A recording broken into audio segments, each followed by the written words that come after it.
Quand on remet l'arbre, ce sont les feuilles sèches qui tombent. Quand il y a des circonstances, des situations difficiles, quand tu n'es pas bien accroché là, tu vas tomber. Tu vas tomber. Pourquoi? Parce que ta foi n'était pas basée sur le rocher.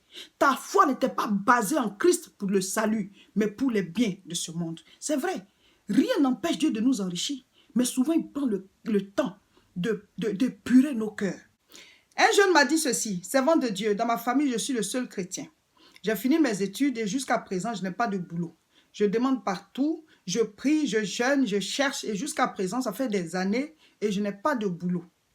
Pendant ce temps, mes amis du quartier avec qui on a grandi ensemble, tout le monde est casé, tout le monde travaille et tout ça. Et donc, je suis tellement découragée, j'ai laissé tomber la foi chrétienne. Je ne suis plus chrétienne, je ne prie plus. Je dis, bon, je vais faire aussi comme les païens. Et moi, je me consacre à Dieu. Et puis, jusqu'à présent, le Seigneur ne me bénit pas.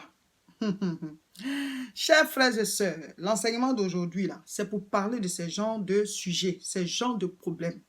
Il y a plusieurs chrétiens qui se disent fâchés avec Dieu.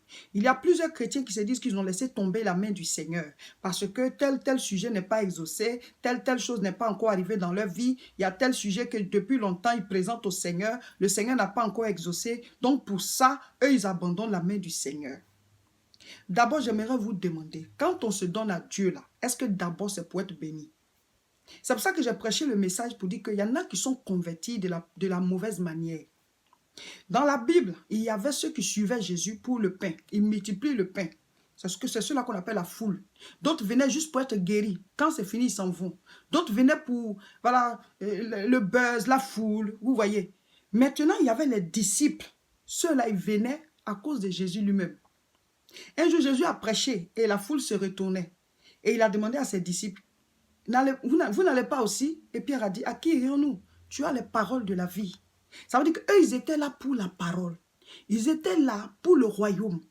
Ils étaient là pour pouvoir accepter Jésus lui-même. Vous comprenez? Donc, c'est là le problème. Souvent, on vient à Christ, on s'est donné au Seigneur, en fait, pour le matériel, pour certains sujets de prière. C'est pour ça que je dis, tu es converti peut-être de la mauvaise manière. Et donc, quand Dieu il permet ces genres de circonstances, où tu pries, puis il n'y a pas d'exaucement, tu pries, puis jusqu'à présent, ce n'est pas, Dieu ne répond pas, souvent, c'est pour pouvoir éprouver ta foi. C'est pour faire sortir à tes propres yeux qu'en fait, tu n'es pas réellement chrétien. Tu es chrétien, ta foi est attachée à un matériel. Ta foi est attachée à un exaucement. Ta foi est attachée à quelque chose. Ce n'est pas que tu marches avec le Seigneur pour lui-même, pour le royaume des cieux, pour la vie éternelle.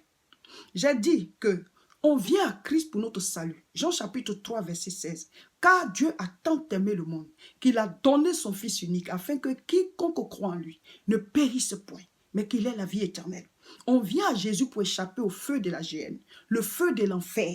Vous voyez, Matthieu chapitre 6, verset 33. Il dit, cherchez premièrement le royaume de Dieu et sa justice, et toutes les autres choses vous seront accordées par-dessus tout. Donc, la bénédiction, la richesse, le travail, le mariage, et la guérison, les miracles, tout ça, ce sont en fait des bonus. Mais ce pourquoi on vient à Christ, c'est pour le salut de notre âme. Donc, il y a des circonstances que Dieu peut permettre pour éprouver en fait ta foi, pour voir pourquoi toi tu le suis. Parce que lui, il sait déjà quand il te regarde, mais il veut que cela puisse sortir à tes propres yeux. Un tel jeune, en fait, il suivait Jésus pour le matériel.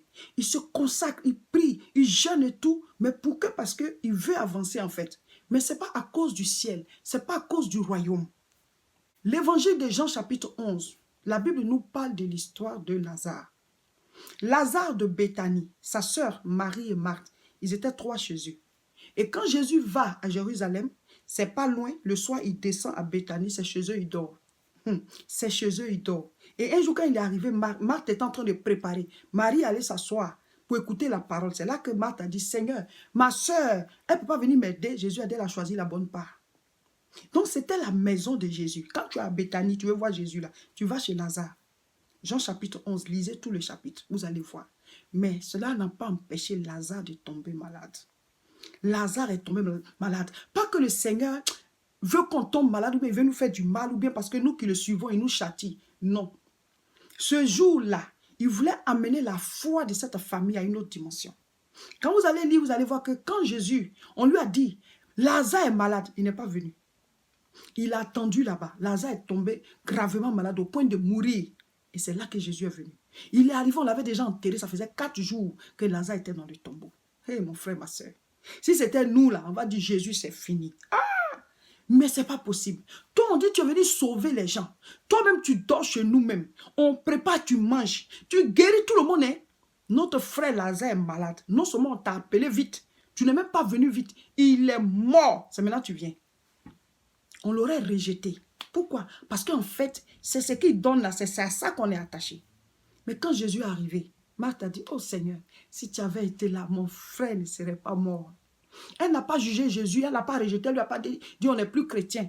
Non, elle pleurait en fait. Et il a dit, ton frère ressuscitera. Elle dit, oui, je sais qu'il va ressusciter à la résurrection des morts. Jésus dit, mais je suis la résurrection et la vie.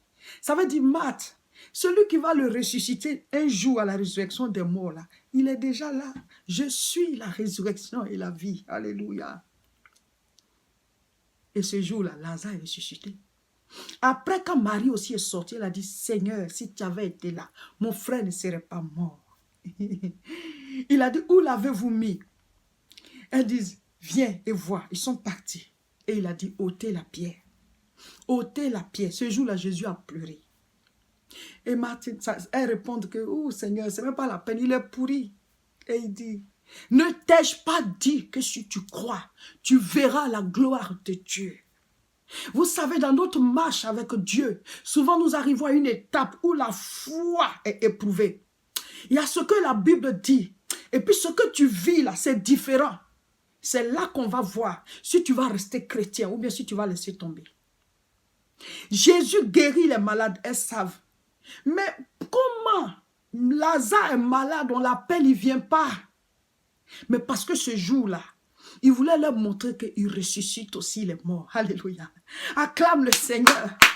Quand le Seigneur n'exauce pas vite ta prière, il veut que le miracle soit plus grand. Il veut que le miracle soit plus grand. Il veut que le témoignage soit plus grand. Mon frère, ma soeur, écoute-moi bien. Il est le rocher des siècles. Sa parole est infaillible. Sa parole est la vérité. Celui qui se base sur le Seigneur ne peut pas chanceler. Il est inébranlable. Reste attaché. Quelle que soit la tempête, quel que soit le vent qui souffle, ne te dis pas, ah, nous, on a laissé cette affaire de Dieu là, depuis on est dedans, gagner rien. C'est que toi, tu étais venu pour gagner quelque chose. Tu étais venu pour gagner quelque chose. Tu étais venu vendre Jésus comme Judas. Ceux qui veulent vendre Jésus là. Parce que vendre Jésus, ce n'est pas forcément en commerce, hein, mais vous venez, c'est pour obtenir quelque chose. C'est pour ça que vous le suivez. C'est ça, mon frère, ma soeur. Donc, il y a des circonstances que le Seigneur il permet là, c'est pour prouver notre foi. Est-ce que malgré ça, tu vas le suivre? Malgré que tu demandes l'enfantement jusqu'à présent, il ne t'a pas exaucé. Est-ce que tu vas rester chrétienne? Est-ce que tu vas rester chrétien? Est-ce que tu vas toujours lire la Bible? Est-ce que tu vas toujours soutenir son œuvre? Malgré que tu n'as pas de travail, est-ce que tu vas continuer de prier? Malgré que tu es malade, tu continues à crier à lui. Est-ce que tu vas toujours être chrétien? Malgré tous tes sujets qui sont là, est-ce que tu es toujours chrétien? C'est ça, mon frère, ma soeur. Alléluia. Affermis ta foi. Parce que c'est dans la tempête, c'est là qu'on voit qui est vraiment affermi. Dans l'évangile de Jean chapitre 1 au verset 38, il y avait des gens qui suivaient Jésus. Et à un certain moment, Jésus s'est tourné, il leur a demandé, que cherchez-vous? Que cherchez-vous? Et ils ont dit, Rabbi, où habites-tu? Et il a montré où il habite, ils sont allés rester avec lui. Quand nous suivons le Seigneur, à un certain moment, il se retourne et puis il dit, que cherchez-vous? Donc les épreuves que tu vis là, c'est la question. Que cherches-tu? Tu viens juste pour chercher du travail.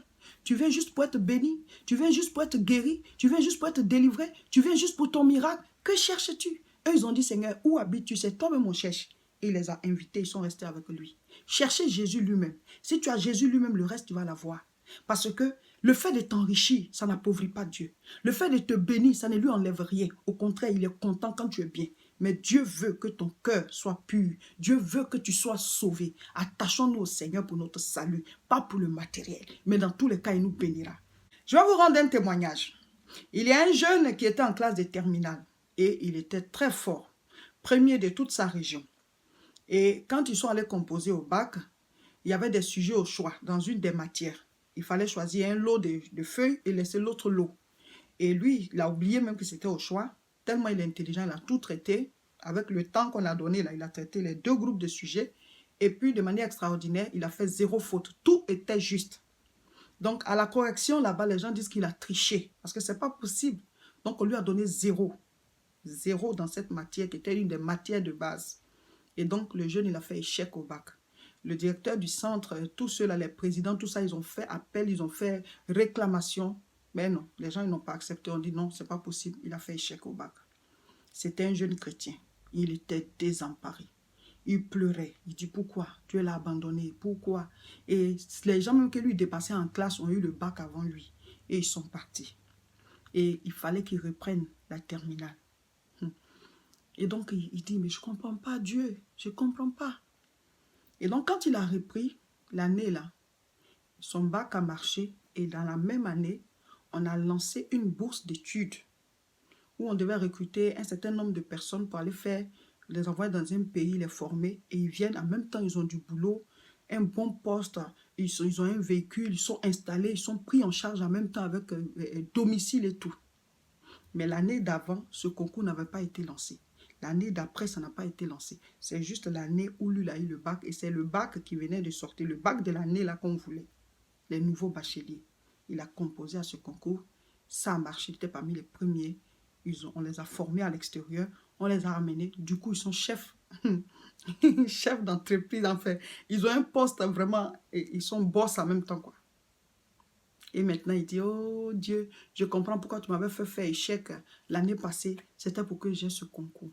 Et ceux qui ont eu le bac avant lui, ben, les gars, ils sont encore là en train de chercher du boulot. Tu ne peux pas savoir quel plan Dieu a pour ta vie. Tu ne peux pas savoir. Donc souvent, quand on dit, je laisse la main du Seigneur parce que telle chose n'a pas marché, mais là où tu es en train de partir, quand tu laisses le Seigneur, celui vers qui tu vas, tu sais ce qui va t'arriver là-bas. Dieu, tu lui appartiens. Mais Satan vers qui tu cours, là, lui va te découper. Souvent, on oublie même qu'on est en vie. Il y a des gens de notre âge qui sont déjà morts. Ça, déjà, c'est une grâce.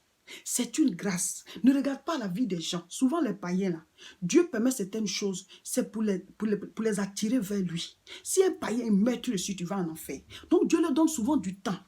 Du temps pour se convertir. Pas parce qu'ils sont mieux que nous ou bien ils prospèrent plus que nous. Non.